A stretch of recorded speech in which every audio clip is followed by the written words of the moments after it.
بسم اللہ الرحمن الرحیم نحمده ونستعینه ونستغفره ونعوذ باللہ من شرور انفسنا ومن سیئات اعمالنا من يهده الله فلا مضل له ومن يضلله فلا هادي له ونشهد ان لا اله الا الله ونشهد أن سيدنا ومولانا محمدا عبده ورسوله الذي أرسل إلى الناس كافة بشيرا ونذيرا وداعيا إلى الله بإذنه وسراجا منيرا فبلغ الرسالة وأدى الأمانة وقام بالحجة ودعا إلى الحق صلى الله عليه وسلم تسليما كثيرا كثيرا. أما بعد فقد قال الله تبارك وتعالى في كتابه فأما الزبد فيذهب جفاء وأما ما ينفع الناس فيمكث في الأرض كذلك يضرب الله الأمثال. علماء کرام، منتظمین حضرات، بزرگان محترم اور مہمانان گرامی،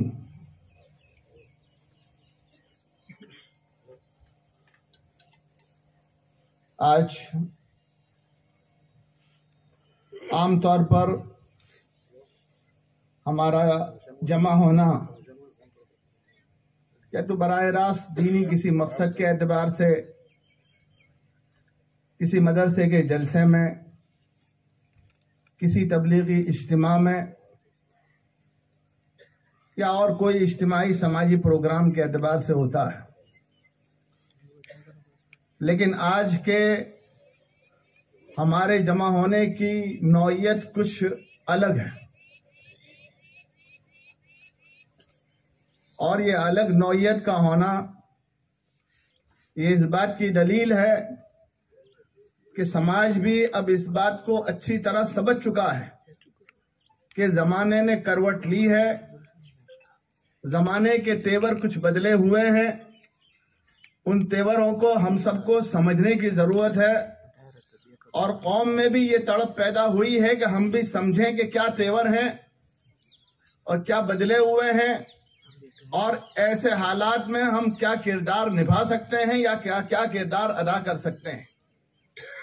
یہ ہمارا یہ جمع ہونا یہ اس بات کی پوری عکاسی کر رہا ہے کہ قوم کو بتانے کی ضرورت نہیں ہے کیا حالات ہیں، قوم اس بات کو اچھی طرح سمجھ چکی جو حالات ہیں. اور مولانا ایوب صاحب نے جو بات کہی، حقیقت یہ ہے کہ ہم نے یہ دلیل یا یہ کبھی حجت پیش کرنے کی کوشش نہیں کی کہ ہم ایک نبی کے پیروکار ہونے کے ساتھ ساتھ انسانیت کے اعتبار سے کیا خدمت انجام دے سکتے ہیں اور کیا خدمت اس ملک کو ضرورت ہے، اس کے اعتبار سے کیا اہم رول ادا کر سکتے ہیں.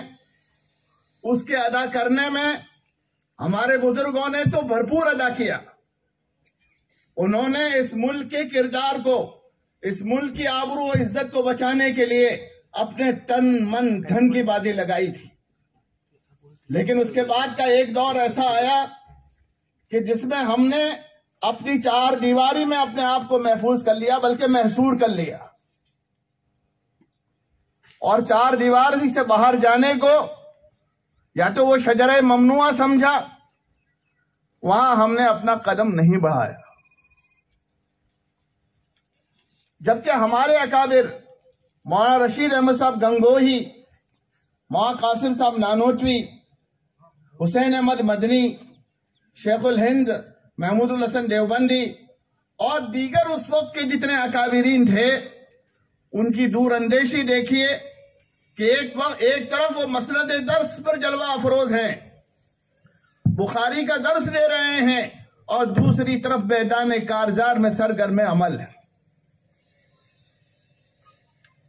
ایک طرف علمی اعتبار سے تشنگان علوم نبوت کی پیاس کو بجھانے کے لیے ہر ممکن کوشش ہو رہی ہے، تو دوسری طرف ملک کے برننگ مسائل میں اپنا اہم رول ادا کرنے میں کوئی کوتاہی برتی نہیں جا رہی۔ آج ہم ایک ایسے دورائے پر کھڑے ہوئے ہیں کہ ہم نے آج کے جو مسائل ہیں، ملک کی ترقی کے ہوں یا مسلم معاشرے کے ہوں، اس میں ہم نے مل کر ایک ہو کر کوئی رول ادا کرنے کی، کوئی رول پلے کرنے کی کوشش نہیں کی۔ اس لیے ضرورت اس بات کی تھی کہ ہم سب جمع ہوں، سمجھیں، اور سمجھنے کے بعد جو ہیں ہم جو ہو سکے، آپ سمجھ رہے ہو حضرت ابراہیم علیہ السلام کو جب آگ میں ڈالا گیا تو ایک پرندہ اپنی چونچ سے پانی ڈال رہا تھا۔ پوچھا گیا کہ تیری اس چونچ کے کئی چند قطروں سے آگ کیسے بجھے گی؟ تو اس نے یہ کہا، آگ بجھے یا نہ بجھے، لیکن کل میرے بارے میں لکھا جائے گا کہ ابراہیم علیہ السلام کو آگ بجھانے میں میرا بھی نام شامل تھا۔ تو ہم یہ چاہتے ہیں، ہم کوشش کریں، کامیابی اللہ کے ہاتھ میں ہے۔ قطرہ قطرہ دریا شود، ہم یہ نہیں سمجھ سکتے آگے یہ بڑھ کر یہ درخت کتنا تناور ہوگا، وہ تو آئندہ آنے والا زمانہ بتائے گا۔ سَتُبْدِي لَكَ الْأَيَّامُ مَا كُنْتَ جَاهِلًا سَتُبْدِي لَكَ الْأَيَّامُ مَا كُنْتَ جَاهِلًا وَيَأْتِيكَ بِالْأَخْبَارِ مَن لَّمْ تَزَوَّدِ۔ اس وجہ سے ہمیشہ مایوس نہیں ہونا چاہیے کہ میرے ایک قطرے سے کیا ہوگا۔ ہم آگے بڑھیں اور اپنا رول ادا کرنے کی کوشش کریں۔ انشاءاللہ اگر یہ ہم کرتے رہے، یہی مکاتب تھے۔ آج مکاتب کے علماء کو جوڑا گیا ہے۔ میں نے تو کہا تھا کہ بھئی مکاتب علماء کو اپنی جگہ پر رکھو، لیکن یہ جوڑا ہے، اچھا کیا ہے، چونکہ ہمارے اس علاقے میں اگر کوئی انقلاب برپا ہوا ہے تو یہ مکاتب کے علماء سے ہوا ہے۔ اور مکاتب علماء کو آپ نے اگر ان کی دعاؤں کے لیے، فال نیک کے لیے جوڑا ہے تو بہت مبارکباد کے قابل ہے کہ ہمارے اس علاقے میں اگر انقلاب ہے تو ان کی دین ہے، مکاتب کی دین ہے۔ اس وجہ سے یہ علماء کا جمع ہونا اور ان کا دعا کرنا ہمارے لیے بہت ہی زیادہ کارآمد اور مہمیز کل ثابت ہوگا۔ لیکن میرے بزرگوں اور دوستوں، میں آپ سے ایک حدیث بیان کر رہا ہوں۔ قاری طیب صاحب نے خطبات حکیم الاسلام میں اس کو ذکر کیا ہے۔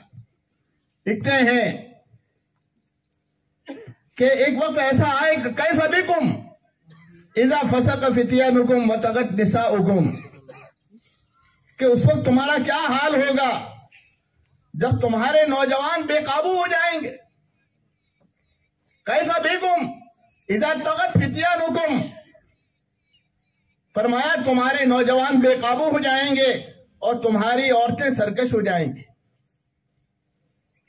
تو صحابہ کرام جو ہر وقت آپ کے اشارے پر اپنے سب کچھ قربان کرنے والے، ان کو تعجب ہو رہا تھا، حیرت ہو رہی تھی، کیا ایسا بھی زمانہ آئے گا؟ آپ نے فرمایا نعم و اشد، ارے ایسا نہیں، اس سے بھی زیادہ سنگین حالات آئیں گے۔ پھر آپ نے کہا کیف بکم، اس وقت تمہارا کیا حال ہوگا کہ اذ لم تأمروا بالمعروف ولم تنہوا عن المنکر، جب تم بھلائی کا حکم کرنا چھوڑ دو گے اور برائی سے روکنا چھوڑ دو گے۔ صحابہ کرام کو تعجب پر تعجب ہو رہا ہے، ایسا بھی وقت آئے گا کہ ہم بھلائی کا حکم چھوڑ دیں اور برائی سے روکنا چھوڑ دیں؟ فرمایا ہاں ایسا بھی آئے گا۔ پھر آپ نے پوچھا، آپ نے کہا کیف بکم، اس وقت تمہارا کیا حال ہوگا اذا امرتم بالمنکر ونہیتم عن المعروف، ایک وقت ایسا آئے گا کہ تم برائی کا حکم دینے لگو گے اور بھلائی سے روکنے لگو گے۔ قدریں بدل جائیں گی، ناپنے کے انداز بدل جائیں گے، سوچنے کے معیار بدل جائیں گے۔ خرد کا نام جنو رکھ دیا اور جنو کا نام خرد رکھ دیا۔ آج دیکھ رہے ہو بے حیائی کو حیا کا نام دیا جا رہا ہے اور حیا کو جو ہے آرتھوڈاکس کہا جا رہا ہے۔ تو آپ نے فرمایا کیف بکم، کیا حال ہوگا اس وقت تم برائی کا حکم دینے لگو گے اور بھلائی سے روکنے لگو گے۔ صحابہ کرام حیرت پر حیرت کرتے ہوئے سوال کرتے ہیں کیا ایسا بھی آئے گا؟ آپ نے فرمایا بل اشد، نعم و اشد، ارے اس سے بھی سخت حالات آئے۔ پھر آپ نے کہا کیف بکم، اذا رأيتم المنکر معروفا والمعروف منکرا، ایک وقت ایسا آئے گا کہ تم بھلائی کو، تمہارا سوچنا بدل جائے، بھلائی کو برائی سمجھنے لگو گے اور برائی کو بھلائی سمجھنے لگو گے، گناہ کو نیکی سمجھنے لگو گے اور نیکی کو گناہ سمجھنے لگو گے۔ آج ہمارے سامنے جو حالات ہیں، اور اس حالات کو سامنے رکھتے ہوئے ہم ان الفاظ کا ذرا انتباہ کریں، پتہ چلے گا کہ ہم کہاں کھڑے ہوئے،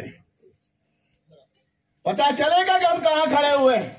اچھی قدریں ناپید ہو رہی ہیں، اخلاق کا دیوالیہ پن ہو رہا ہے، بزرگوں کی لائی ہوئی ایک معاشرتی، یہ سماجی جو ہے ڈھانچہ تھا، وہ تتر بتر ہوتا چلا جا رہا ہے۔ میرے آقا علیہ الصلوۃ والسلام نے اس وقت یہ ساری باتیں ہمارے سامنے کر دی تھی۔ اب یہ حالات ہمارے سامنے ہیں، ایسے حالات میں ہماری ذمہ داری کیا ہوتی؟ میرے بزرگوں، دوستوں، میں ہمارے مکاتب کے جو ساتھی علماء کرام آئے ہیں ان سے 10 مرتبہ، یہ ان کا بڑا رول ہے، یہ ہمارے نزدیک ہم سب سے زیادہ قابل قدر و قابل عظمت ہے، ہمیں ان کی قدر کرنی چاہیے۔ لیکن میں ان مکاتب کے ہمارے علماء کرام سے یہ کہنا چاہتا ہوں کہ دیکھو، وہ وقت ختم ہوا، وقت کا ایک دور پورا ہوا، ایک دور آزادی کا تھا، ہمارے بزرگوں نے کوشش کی تھی اور آزادی دلائی تھی، اور ہم اس ٹھنڈی آزادی کے درخت کی چھاؤں میں ٹھنڈی سانس لیے ہوئے اطمینان کے ساتھ اپنا کام کر رہے تھے۔ وہ دور پورا ہوا، اب دور نے کروٹ بدلی ہے۔ اب جب کروٹ بدلی ہے تو ہماری ذمہ داری کئی گنا زیادہ ہو جاتی ہے۔ ہم مدرسے کے ایک ملازم کی حیثیت سے نہیں، گاؤں کے ٹرسٹیوں کے ماتحتی ہونے کے اعتبار سے نہیں، ہم مکتب کے ایک مدرس ہونے کے اعتبار سے نہیں، بلکہ ہم نبی کے ایک سچے وارث ہونے کے اعتبار سے، عالم دین ہونے کے واسطے سے میں آپ سے واسطہ دے کر یہ کہنا چاہتا ہوں، ہماری ذمہ داری اس وقت کئی گنا زیادہ بڑھ چکی ہے۔ ہم 8 سے 11 اور 2:30 سے 5 کا جو وقت ہے اس پر چونکڑی لگا دیں۔ ہم صرف 8 سے 11 کے لیے نہیں ہیں، 2:30 سے 5 بجے کے لیے نہیں ہے۔ ہماری ذمہ داری پورے ہمارے گاؤں کے لیے ہے، ہماری اطراف کی بستیوں کے لیے ہے، ہر گھر سے ہمارے ان مکاتب کا تعلق ہونا ضروری ہے اگر ابتداء سے بچانا چاہتے ہو تو، اور اگر قوم کو ویسے ہی بے سہارا چھوڑ دینا چاہتے ہو تو پھر اس کا اللہ مالک ہے۔ لیکن جس طریقے سے ہمارے بزرگوں نے، ہمارے بڑوں نے ایک کام کیا تھا اور بڑی فکر مندی سے کام کیا تھا، اور اس کے نتیجہ آپ دیکھ رہے ہو، ہمارے چہروں پر داڑھی، ہمارے لباس میں سنت کا خیال، ہمارے یہ مدارس، ہمارے یہ مکاتب، سب ان کی قربانیوں کی دین ہے۔ تو اب ہماری یہ ذمہ داری ہوتی ہے کہ ہم آج سے یہ چھوڑ دیں۔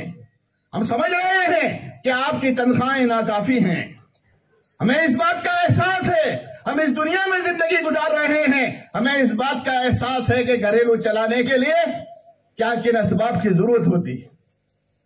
انشاءاللہ وہ جن ذمہ دار حضرات کو جب بھی کہنے کی ضرورت پڑے گی وہ بھی بات کہی جائے گی، لیکن ہم آپ سے یہ کہہ رہے ہیں، آپ مخاطب ہیں، ہم یہ اپنے وقت کا شیڈیول جو ہے، ہمارے بزرگوں کی زندگی دیکھ لیجئے، نہ انہوں نے راتیں دیکھی، نہ انہوں نے دن دیکھے، نہ انہوں نے سردی دیکھی، نہ انہوں نے گرمی دیکھی، نہ انہوں نے بارش دیکھی، نہ انہوں نے تند تیز ہواؤں دیکھی، ہر وقت جو ہے اپنے کام میں مشغول رہے، نہ رات دیکھی، نہ دن دیکھی، نہ کوئی وقت دیکھا۔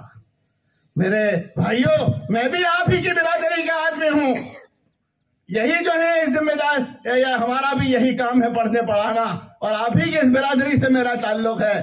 اس وجہ سے آپ سے یہ کہہ رہا ہوں، ہمیں اب وقت کی پابندی ہٹا کر ہماری ذمہ داری کئی گنا زیادہ بڑھ جاتی ہے، اس کو ادا کرنے کی ہمیں بہت زیادہ تیزی کے ساتھ کرنے کی ضرورت ہے۔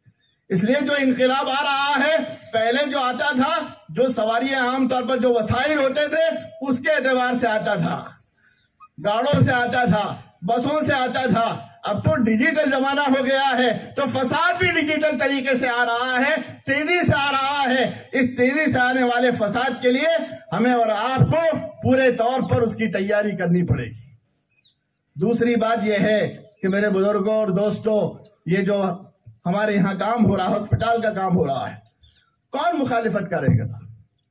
ایجوکیشن کا کام ہے، ایک وقت تو سمجھ میں نہیں آتا تھا، لیکن اب تو ہر آدمی یہ سمجھ رہا ہے۔ اس لیے ملک کا تانا بانا کچھ اس طریقے سے بٹا گیا ہے کہ ایجوکیشن کی ضرورت کا ہر آدمی احساس کر رہا ہے، اور اگر ہم اس ضرورت کا احساس نہیں کریں گے تو ملک کے تانے بانے میں ہم جڑ نہیں سکیں گے۔ یہ ہر آدمی محسوس کر رہا ہے، تو یہ ایجوکیشن کی تو فکر۔ لیکن میرے بزرگوں، ہم اپنی ایک الگ پہچان، آئیڈینٹی رکھتے ہیں، ہم اپنی ایک شناخت رکھتے ہیں، جو ہر جگہ پر ہم سرنڈر ہو جانا، ہر بات کو قبول کرنا، یہ ہمارے مذہب نے نہیں سکھایا۔ ہم اپنے کچھ حدود رکھتے ہیں، ہماری کچھ مریادائیں ہیں کہ آج تک جو ہم نے مخالفت اگر کی ہے تو اس کی وجہ یہ تھی کہ ان مریاداؤں کا ہم پالن نہیں کر سکتے تھے، لیکن ان مریاداؤں کے پالن نہ کرنے کی وجہ سے ہم نے پورے ایجوکیشن کو اگنور کر دیا۔ یہ ہماری بہت بڑی بھول تھی۔ مریاداؤں کا علاج تو کیا جا سکتا تھا، آج بھی ہم اس سے زیادہ سنگین حالات میں کھڑے ہیں، لیکن آج ہمیں یہ بات سمجھ میں آ چکی ہے کہ ایجوکیشن ضروری ہے، لیکن مریاداؤں کا بھی خیال رکھنا، ہمارے اسلامی تشخص کا بھی خیال رکھنا، اسلامی امتیازات کا بھی خیال رکھنا، یہ ضروری ہے۔ اور یہ ضرورت کے پیش نظر ہمیں اپنے ادارے بنانے پڑیں گے، ہمیں اپنی اسکولیں بنانی پڑیں گی، ہمیں اپنے اسکول و کالجز بنانے پڑیں گے، اور اگر ہمارے اسکول و کالجز اگر ہوں گے تو ہم کسی طریقے سے بچتے بچاتے ہوئے انشاءاللہ ترقی کی راہ میں آگے بڑھ جائیں گے۔ اور اگر ہم نے یہ نہ کیا تو ترقی کی راہ میں بہت پیچھے نکل رہ جائیں گے، اور دنیا ہمارے پر بدنما داغ لگائے گی۔ یہ وہ لوگ تھے جو اپنے قوم کو اور اپنے معاشرے کو دنیا کے ساتھ چلنے سے روکے رکھے تھے، آج دیکھ لیجئے ان کی قوم کہاں کھڑی ہے۔ یہ تانا ہمارے پر دیا جائے گا۔ اس وجہ سے گاہے گاہے باز خائی قصہ پاری نہ رہا، گاہے گاہے باز خائی قصہ پاری نہ رہا، کبھی کبھی ان پرانے قصوں کو بھی پڑھ لیا کرو۔ گر تازہ خواہی داشتن داغ ہائے سینہ رہا، اگر اپنے سینے کے داغوں کو تازہ کرنا چاہتے ہو تو یہ پرانی یادوں کو بھی پڑھ لیا کرو۔ انگریزوں کا زمانہ تھا، تلخ ترش تجربات تھے، لیکن اس کے مقابلے میں بھی علم میں زیادہ، ہمارے سے زیادہ رسوخ رکھنے والے، تقوی میں ہمارے سے کہیں زیادہ وہ آگے تھے، لیکن اس کے باوجود انہوں نے ملک کے تیور کو سمجھا تھا، ملک کے کرنٹ ایشوز کو سمجھا تھا، اور اس کے مقابلے میں وہ سینہ سپر ہوئے تھے، اور اسی کے نتیجے میں آپ کو اس ہندوستان کے دستور میں سے ایکول رائٹ دیے گئے، وہ ان کی قربانیوں کی وجہ سے دیے گئے۔ لیکن اس کے باوجود بعد جو جمود تعطل کا ایک جو زمانہ رہا، یہ ہمارے لیے لمحہ فکریہ رہا۔ لیکن کوئی بات نہیں، صبح کا بھولا ہوا شام کو اگر گھر آ جائے تو اس کو بھولا ہوا نہیں کہتے۔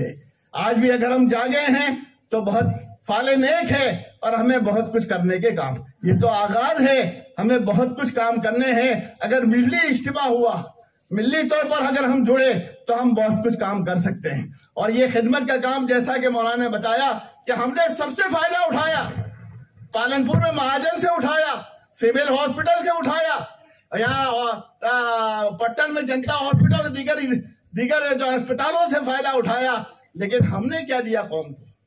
ہم نے انسانیت کو کیا دیا؟ لوگوں کے بنے ہوئے اسپتالوں سے فائدہ تو اٹھایا، لیکن ہماری اتنی بڑی قوم کہ جو مالی اعتبار سے صاحب حیثیت ہے، صاحب ثروت ہے، اس نے اپنی قوم و سماج کو تو دیا، مسجد تو بنائے، مدرسے تو بنائے، لیکن انسانیت کے لیے کیا کام کیا؟ یہ ایک ایسا پلیٹ فارم ہے کہ جہاں سے انسانیت فائدہ اٹھائے گی۔ اور میں آپ کو پوری وثوق اور اعتماد کے ساتھ یہ بات کہنا چاہ رہا ہوں کہ انسانیت کی خدمت کا جو کام کرے گا وہ کبھی ضائع نہیں ہوگا۔ انسانیت کے لیے جس نے قدم آگے بڑھائے اور اپنے آپ کو کھپایا، میں نے کہیں کسی کو نہیں دیکھا کہ وہ ضائع ہو گیا۔ اور میں اس کے لیے نبی پاک علیہ السلام کے شروع کے جو حالات کہیں اس کے سلسلے میں حضرت خدیجہ رضی اللہ تعالی عنہا نے جو کلمات کہے تھے وہ آپ کو سنانا چاہتا ہوں۔ نبی پاک علیہ السلام پر جب پہلی وحی نازل ہوئی تو آپ گھر میں تشریف لائے اور لا کر یہ کہنے لگے زملونی زملونی، مجھے چادر اڑا دو، مجھے چادر اڑا دو۔ پسینے سے شرابور تھے اور آپ کو خوف تھا کہ کہیں ایسا نہ ہو کہ میری جان پرواز کر جائے۔ حضرت خدیجہ رضی اللہ تعالیٰ جو آپ کی شب و روز کی رفیق تھی، آپ کے جلوت و خلوت کے حالات سے پوری طریقے سے واقف تھی، آپ کے معاملات سے اور معاشرت سے اور آپ کی زندگی کے ہر پہلو سے واقف تھی۔ آپ کو معلوم ہے کہ بیوی جلدی گواہی نہیں دیتی، یہ تو آپ جانتے ہوگے۔ وہ واقعہ مشہور ہے، ایک بزرگ اڑ رہے تھے ہوا میں، تو کہا کہ کہا دیکھو، بیوی نے کہا بزرگ تو ایسے ہوتے ہیں جو ہوا میں اڑتے ہیں۔ تو انہوں نے کہا وہ میں ہی تو تھا، اڑ رہا تھا۔ اچھا، اس میں ٹیڑھے ٹیڑھے تھے آپ، سمجھے؟ اس لیے بیوی جلدی گواہی نہیں دیتی۔ لیکن حضرت خدیجہ رضی اللہ تعالی عنہا، جن کو آپ کی بیوی زوجہ مطہرہ ہونے کا پہلا شرف حاصل ہوا ہے، جو بیوہ تھی، تجربے کار تھی، ساری دنیا کے تجربوں سے وہ گزر چکی تھی، آپ کے رات و دن، آپ کی جلوت و خلوت، آپ کی معاشرت و معاملات کو دیکھ کر وہ پورے اعتماد کے ساتھ یہ کہتی ہیں، جو لوگ عربی جانتے ہیں وہ جانتے ہیں کہ ان کے لہجے میں، ان کے قول میں کس قدر اعتماد، کس قدر یقین اور کس قدر وثوق کی کیفیت تھی۔ وہ کیا کہتی ہیں؟ نبی پاک علیہ السلام آج ساری دنیا کا محسن، جس نے سارے انسانیت کو تسلی دی تھی اور تسکین دی تھی، آج وہ گھبرایا ہوا ہے۔ اور اس کو تسلی کون دے رہی ہے؟ ایک خاتون دے رہی ہے۔ میرے بزرگوں، اس خاتون کا احسان آج تک امت ادا نہیں کر سکی۔ اس خاتون کا اور ام سلمہ رضی اللہ تعالیٰ کا بھی بڑا احسان ہے، اس کو آج تک امت ادا نہیں کر سکی۔ آپ کو تسلی دے رہی ہے، جس نے ساری انسانیت کو تسلی دی تھی۔ کیا کہہ رہی ہے؟ کلا واللہ ما یخزیک اللہ، اللہ کے نبی آپ گھبرائیں نہیں، آپ پریشان نہ ہوں، اللہ آپ کو ضائع اور رسوا اور تنہا نہیں چھوڑے گا۔ اللہ آپ کو تنہا، اکیلا اور رسوا نہیں چھوڑے گا۔ اور کیوں نہیں چھوڑے گا؟ اس لیے ان آنکھوں نے حضرت خدیجہ رضی اللہ تعالیٰ خود گواہ بن کر یہ کہتی ہیں، دیکھا ہے انک لتصل الرحم، آپ تو رشتہ داروں کے ساتھ صلہ رحمی کرتے ہو، رشتہ ناتوں میں جوڑ کا کام کرتے ہو، وتحمل الکل، اور لوگوں کے بوجھ کو اٹھاتے ہو، وتکسب المعدوم، اور محتاجوں کی مدد کرتے ہو، وتقری الضیف، اور مہمانوں کی مہمان نوازی کرتے ہو، وتعین علی نوائب الحق، اور حق کے راستے میں اگر کوئی رکاوٹ آتی ہے تو آپ مددگار بن کر کھڑے ہو جاتے ہو۔ حضرت خدیجہ رضی اللہ عنہ یہ کہتی ہیں، آپ کے یہ اوصاف، آپ کے یہ اخلاق میں نے دیکھے ہیں، میں گواہ ہوں، اور جو ان اوصاف کا مالک ہوتا ہے اللہ اس کو کبھی ضائع نہیں کرتا۔ آپ دیکھیے، اس میں سارے وہ اوصاف ہیں جو خدمت خلق سے عبارت ہیں، یہ ساری وہ عادات ہیں، کوئی کا تعلق عبادت سے نہیں ہے، سارے وہ اوصاف ہیں جو انسانی خدمت سے متعلق ہیں۔ انسانوں کی خدمت کرو گے، انسانوں کے کام آؤ گے، ان کی بلائی میں اپنے آپ کو کھپاؤ گے، آپ ہو نہیں سکتا کہ آپ ضائع ہو جاؤ، آپ بے سہارا ہو جاؤ، آپ تنے تنا ہو جاؤ، یہ ہرگز نہیں ہو سکتا۔ یہ میرے آقا کا ہے، اور میرے آقا علیہ السلام نے خدمت کے لیے کس طریقے سے تیار کیا تھا۔ ایک روایت میں آتا ہے، آپ مجمع جمع تھا، آپ نے امت کو کس طریقے سے خدمت کے لیے تیار کیا تھا۔ آج وہ خدمت کے لیے تیار کرنے کا جذبہ ہمارے پاس ناپید ہے، مفقود ہے۔ آپ نے کیا کہا؟ پوچھتے رہے، جواب کیا، هل منکم صائمن، کیا آج تم میں سے کوئی روزدار ہے؟ امت کو اس طریقے سے بھی ترغیب دی ہے، هل منکم صائمن، کیا تم میں سے کوئی روزدار ہے؟ فقال ابو بکر انا، حضرت ابوبکر صدیق نے کہا اللہ کے رسول میں روزے سے ہوں۔ آپ نے پھر پوچھا هل منکم من اتم منکم اليوم مسکینا، یہ بتاؤ آج تم میں سے کون ہے جس نے کسی مسکین کو کھانا کھلایا ہو؟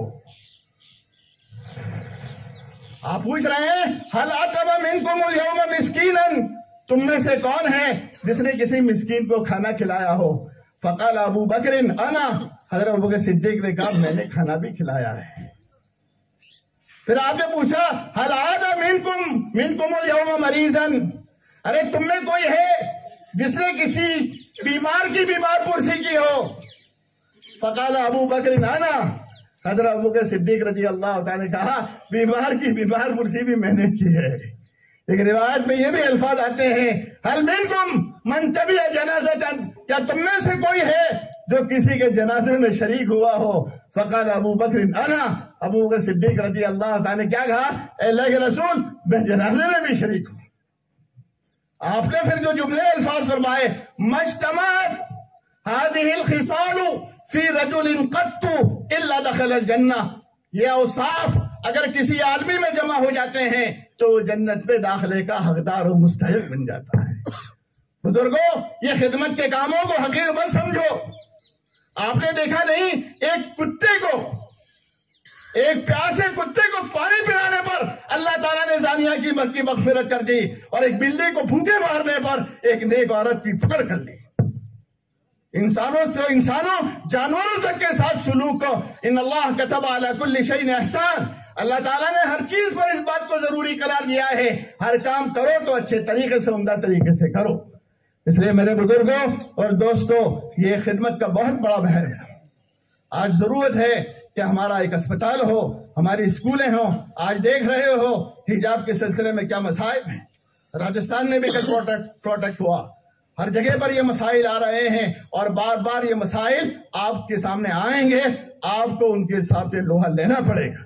لیکن جب ہمارے اپنے ادارے ہوں گے، ہمارے اپنے مینجمنٹ میں ہوں گے، تو ہم اس وقت اپنے بچوں کے دین و ایمان اور ان کے اعمال کو کسی درجے میں بچا کر نکال لے جائیں گے۔